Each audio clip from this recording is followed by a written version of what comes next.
Hello साथीहरू सबैजनालाई नमस्ते स्याफुल अनि सन्चै हुनुहुन्छ हजुरहरू welcome to my YouTube channel भाइ साथीहरू आज पनि मैले फेरि हजुरहरूको सामु मेरो नयाँ ब्लग लिएर आइसकेको छु आज चाहिँ हामी घुम्न जान लागेको सरङकोटतिर अब हामी त्यहाँबाट कता कता जान्छौँ के गर्छौँ हेर्दै गर्नुहोस् ल अब रेडी हुन्छु फेरि भेटौँला बाई हेलो साथीहरू अहिले चाहिँ म रेडी भइसक्यो रेडी भएर पनि यतिकै बसिरहेको छु दिदीहरूलाई कुर्दैछु अब दिदीहरू आएपछि हामी कता जाने के गर्ने सबै थाहा हुन्छ हेलो साथीहरू हामी चाहिँ जानलाई रेडी भइसक्यो आज चाहिँ हामी 4 जना मात्रै घुम्न जान लागेको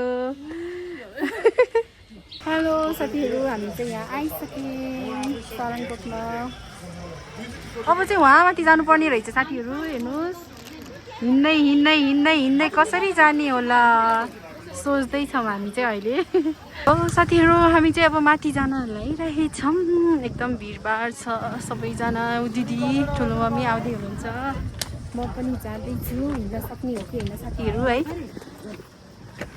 हेलो साथीहरू हामी चाहिँ आइपुगिसकेको छौँ सरङकोटमा अहिले चाहिँ यस्तो बनाएको रहेछ धेरै पछि आइपुग्यो मेरो बहिनीले यहाँ पोज दिँदै देखाउँदै हेर्नुहोस् है साथीहरू यस्तो रमाइलो यस्तो राम्रो ठाउँमा घुम्न आउनुहोस् है हाम्रो पोखरा सरङकोटमा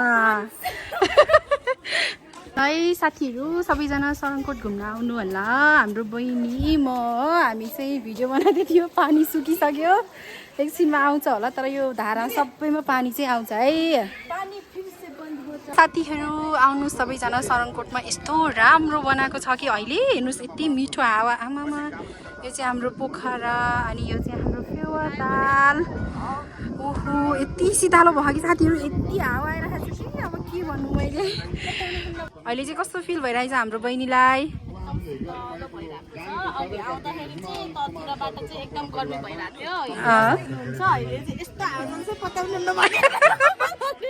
साथीहरू हेर्न सक्नुहुन्छ यत्रो ठुलो मूर्ति आमामा उता हेर्नुहोस् हाम्रो पोखरा सुन्दर नगरी पोखरातिर चाहिँ पानी परिसकेको जस्तो है साथीहरू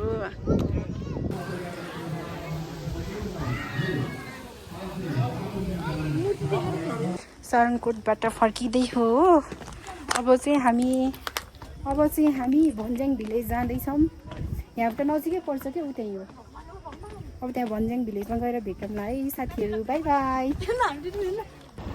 कति रमाइलो हो दिन घाम पनि लाग्छ छैन एकदम रमाइलो भइरहेको छ है चिवन सरङकोट त्यहीँ हो त्यहीँबाट यहीँ नजिकै छ भन्ज्याङ भिलेज देख्न सक्नुहुन्छ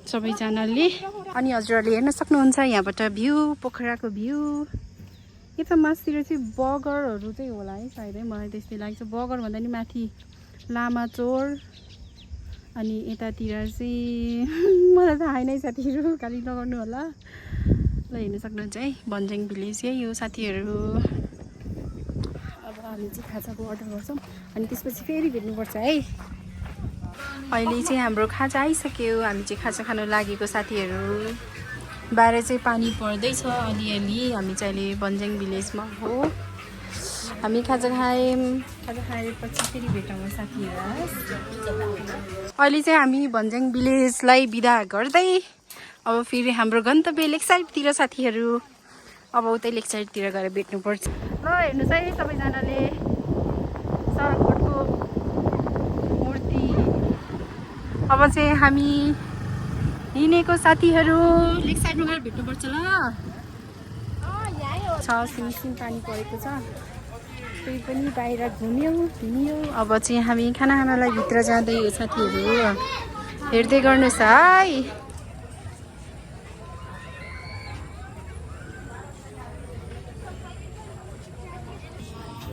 हाम्रो खाना चाहिँ आइसक्यो अब चाहिँ हामी खाना खानु लागेको हेलो शिवन हेलो गर्न आजीलाई हाम्रो खाना आइसक्यो साथीहरू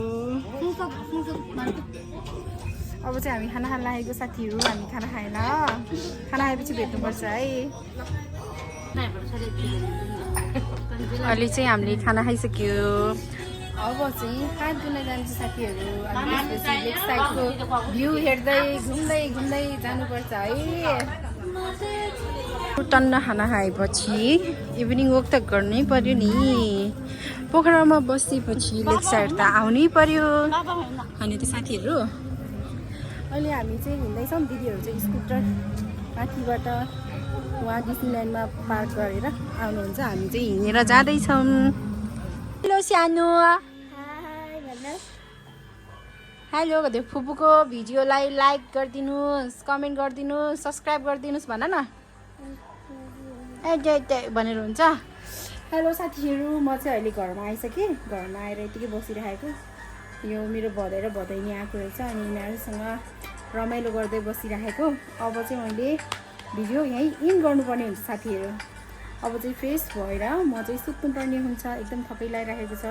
हजुरहरू पनि शरणकोट जानुहोस्, घुम्नुहोस्, रमाइलो गरेर आउनुहोस्, साथीहरूसँग इन्जोय गर्नुहोस्। एकदम आनन्द हुन्छ साथीहरू। मनमा जति दुःख कष्ट भए पनि त्यो ठाउँमा गएपछि भुल्नु हुनेछ है। ल सबैजना गएर घुमेर आउनु होला।